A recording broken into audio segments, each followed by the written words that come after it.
Hi guys, it's Caitlin. So I'm doing a presentation on independent and blockbuster films, the industry, and how success is measured within the industries. So these four films, Get Out, Rocky, Napoleon Dynamite, and Saw, all had budgets under $4.5 million, which is relatively low for the industry. However, they all generated over $100 million, which kind of qualifies as blockbuster fame. And so it's really interesting to see how this occurs and is an example of the monetary success that a film can make. And later on in the presentation, I'll be getting into other types of success that films can have. So my question for my paper was, how do independents and blockbusters differ? And to what extent does it affect the success of a film? So I wanted to investigate this question because of my interest in movies, and I love watching movies, and I was curious to know the connections that people have, whether it be from celebrities or genres. And so I'm also majoring in television, film, and media in college, and so I wanted to kind of explore the industry that I hope to become a part of. And I also had the question, what makes a truly captivating movie and how is it achieved?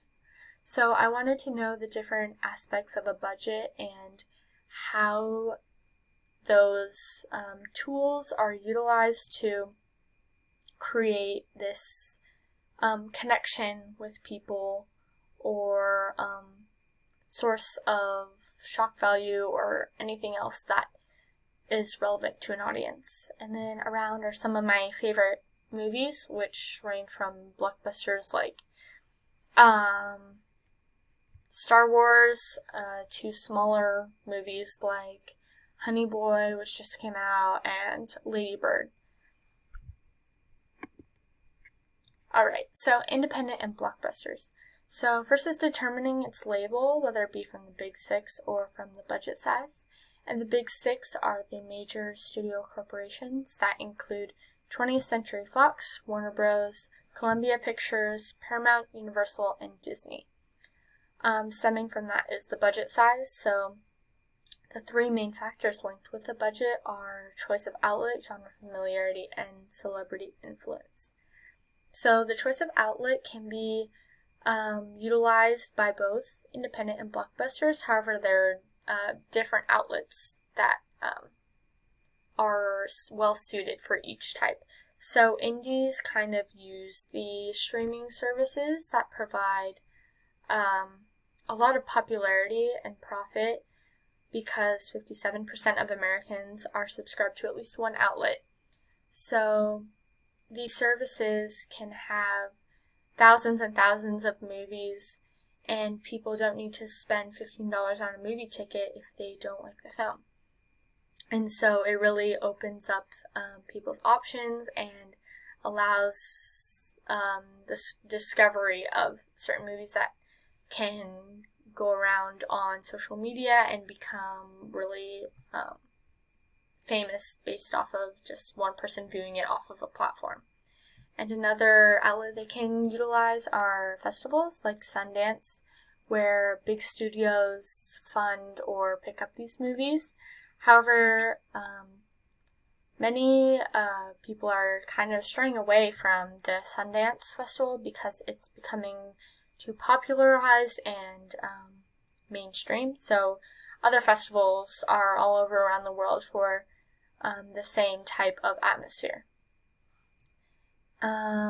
Whereas independents use those types, blockbusters mainly use cinemas or the movie theater going experience to attract their success. So the buzz or the conversation around a blockbuster is really important for them because, say, Star Wars, the new Star Wars came out recently, and that fan base and people beyond the fan base kind of go to see that movie within a 2 to 4 week span of time because they want to be a part of the conversation and because they don't want to have spoilers. So that allows these blockbusters to gain the monetary success they need because they spend so much money towards their film.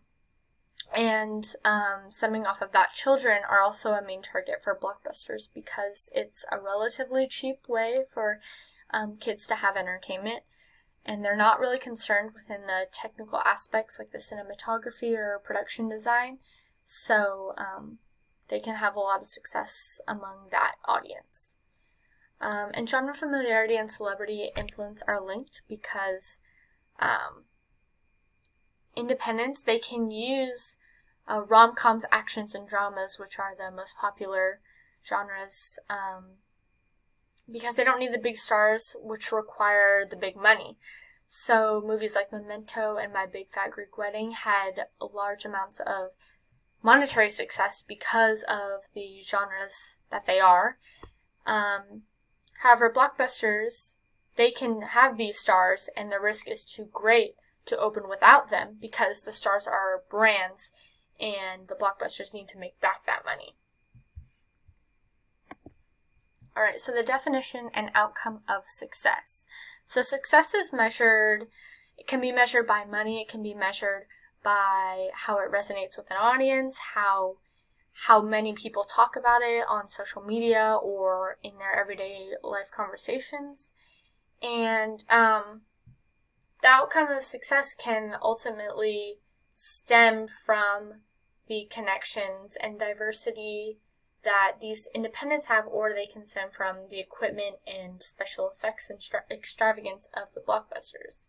While both of them can have aspects of both, it's kind of, for the most part, kind of separated, as you could probably think of if you just think of like Indiana Jones compared to like Moonlight. Like those are very two different kind of thing. Indiana Jones is focused on adventure, it's focused on, all the effects, while Moonlight focuses on a really important story, and it includes diversity.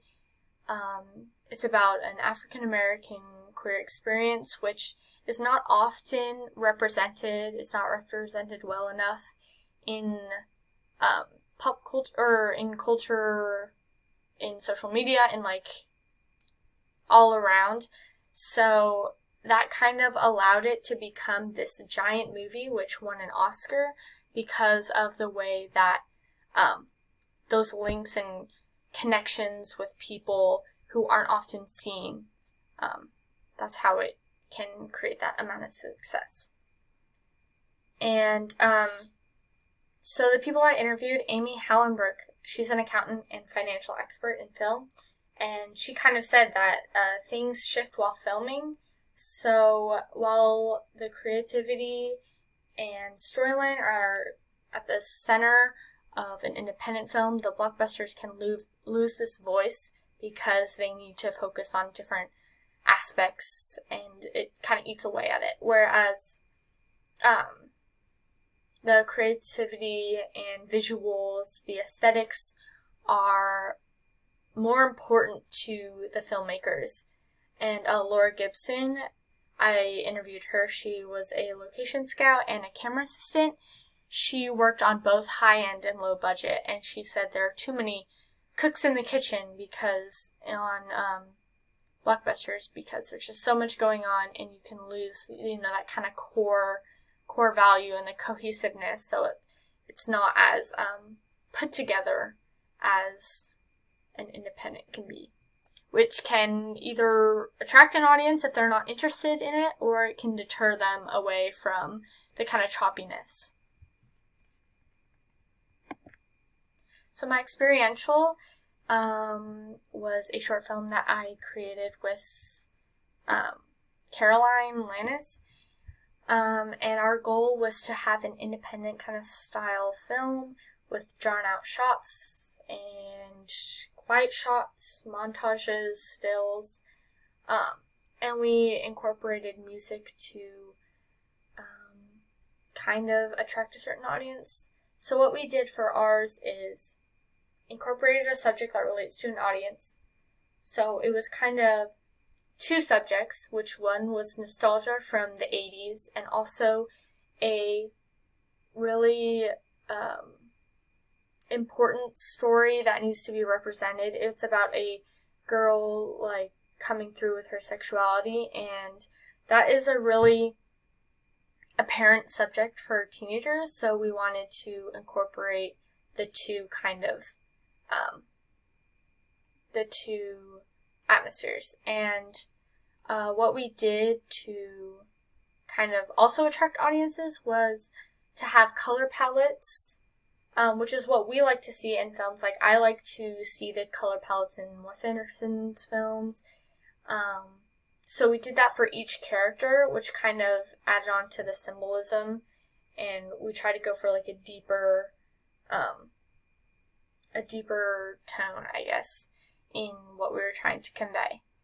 And this was also very difficult because we were trying to create essentially our own world with no money. We used our own clothes, or we bought like maybe a shirt or two at the Goodwill. I had my own camera and my own computer that I edited on iMovie. We also borrowed Miss Gillam's classroom to do some of the shots, or used our own houses and our car, so we kind of had to cover up things that made it seem more modern, which did not work all the time, but we didn't have the money to create our own set.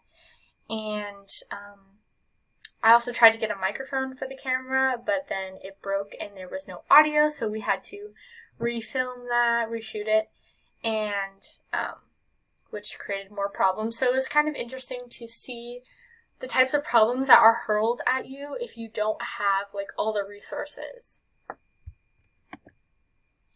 So in conclusion, there are many advantages and disadvantages to the industries. It just depends on what it is, and I learned that there's a lot of fluidity and interpretation of success. It's not just money, which obviously is more the focus of blockbusters, but it's also with how it resonates with an audience and how many people it can reach out to and what it does for media and like inclusivity. And I also gained a lot of experience filming and editing, writing my own film, which I've never done before. And this kind of made me interested to make more films, so I've made like a couple other short films, but not to the extent that this one was. And from this, I hope you take away that I hope you discover and invest your money in independent cinema and kind of explore those films that are created by people who are less represented in media or don't always get the chance to have their voice heard. And I hope that people learn to connect to these stories through motion pictures, because it's a really captivating but also easy way to connect with people or connect with a story and feel heard and understood. Alright, thank you. I'm going to have my video linked in the bio because this is too long.